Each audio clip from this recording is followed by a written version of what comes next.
2025 اپنے اختتام کو پہنچا اور 2026 کا آغاز ہوا۔ اس موقع پر ہمیں کیا کرنا چاہیے؟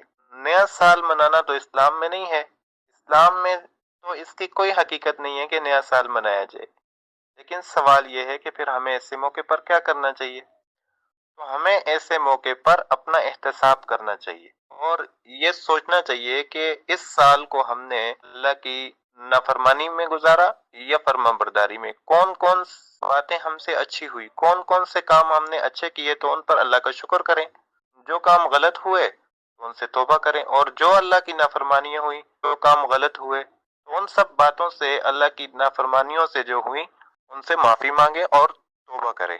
جو کام اس نے اچھے کیے اس پر اللہ کا شکر کرے، اور جو غلطیاں ہوئی ان سے توبہ کرے۔ اور دوسرا کام یہ کریں کہ پکا عزم کریں کہ میں نے آئندہ زندگی کو، آنے والی زندگی کو اللہ اور اس کے رسول کی تابعداری میں گزارنا ہے اور ان کی نافرمانی سے بچنا ہے، اور اپنی پوری زندگی کو شریعت اور رسول اللہ صلی اللہ علیہ وسلم کی سنت کے مطابق گزارنا ہے۔ بلکہ یہ کام تو انسان کو ہر روز کرنا چاہیے۔ انسان کو ہر روز شام کے وقت جب وہ بستر پر آئے تو اپنے دن بھر کا احتساب کرنا چاہیے، اور جو کام اچھے کیے ہوں اس پر اللہ کا شکر کرے، اور جو نافرمانی ہوئی ہو اس سے توبہ کرے۔